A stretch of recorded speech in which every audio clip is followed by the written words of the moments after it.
Hi, I'm Carolyn Buren and this is my presentation for Intercultural Communication. There's a couple of terms that I want to run by you to give you some context.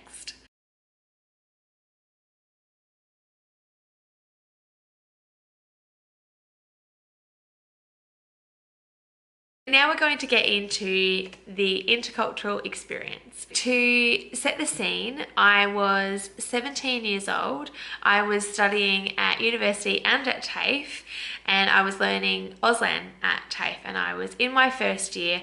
I had just come out of a class and I had walked to the train station and I was about to get the train home when a middle-aged deaf man approached me and said, or we'll call him Stephen. So Stephen said, "Hey, I saw you come out of the Auslan class and I followed you here. Can you sign?" And I said, a little bit. He said, "Oh, good. I'm Stephen. What's your name?" And I said, "Oh, hi, I'm Carolyn," and spelled my name. And he asked me, "Do you get this train home?" I went, "Oh, train, yep. This is the one I get home." At this point, I'm already feeling pretty uncomfortable. Then he said, "Oh, I've noticed that you've got donuts. Did you get them from the shop over there?" And I just kind of went, "This? Yep. I got it from the shop there." And this next part that he said, I'm actually going to sign to you in Auslan so that you can kind of get a feel of what it kind of felt like.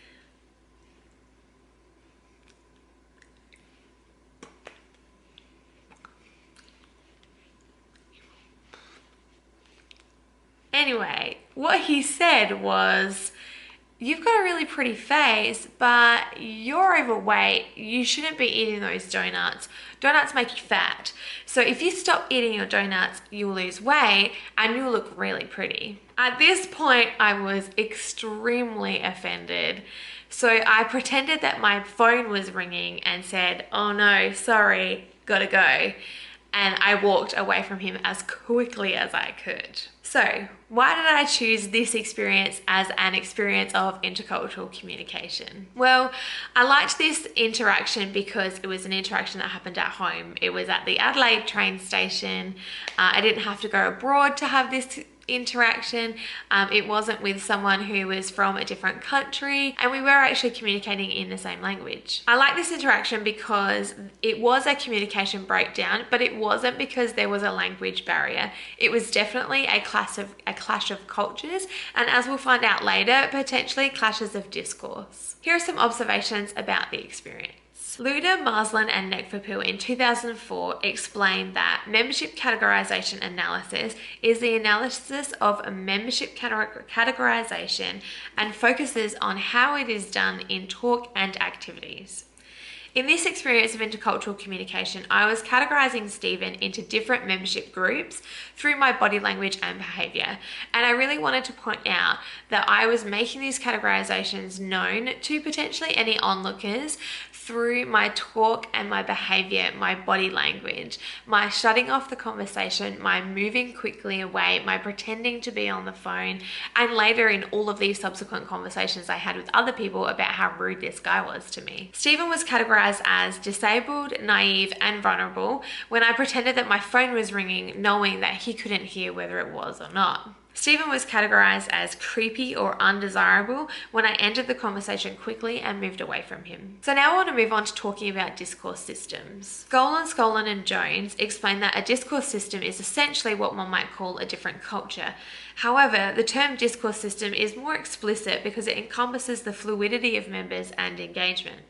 By this, it can be argued that rather than a culture being something to own or to claim, when it's defined as a discourse system, it is something that can be engaged in on varying levels, encompassing different people in different ways. So I want to talk about my experience of only having a peripheral engagement in the discourse system of the deaf community. Peripheral engagement in the discourse of the deaf community meant that I didn't fully understand Stephen's perspective, even though I understood what he was saying and even how he was saying it. Full immersion into the deaf community meant that these interactions became normal for me. In the deaf community, making visual observations about the way people look, because deaf people are so visual, because the language itself is extremely visual.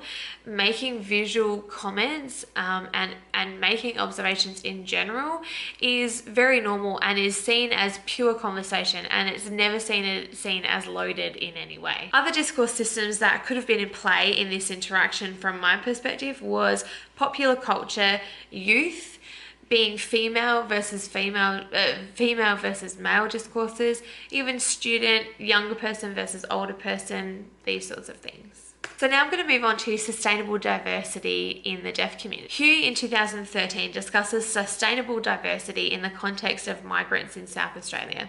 However, this concept can be applied to the deaf community in Australia when we consider the implications of social media on language for deaf people. Deaf people struggle with remaining true to their culture and heritage while still taking advantage of medical and technological advancements. A struggle between integration into the hearing world and a sense of agency of their deafness. Some reflections that I have about Stephen now is that he was really excited to have the familiarity with me when he knew that I could sign. He was eager to embrace me into the community, and he was actually being quite observant, and he was trying to relate to me. He was actually paying compliments, and I believe he thought he was being helpful by telling me that I shouldn't be eating any more donuts. Some reflections on myself during that interaction now are I really had self-promoting motives. So I really wasn't trying to have an interpersonal connection with him at all. When I was offended, I felt extremely righteous in doing so. And that really continued through in all of the discussions that I had with every person that came into my path about how rude this guy was to me. Well, here are my references displayed on the screen now. I hope this presentation was informative and useful, and I hope you learned something. Please enjoy marking it, and I look forward to seeing you throughout the course further.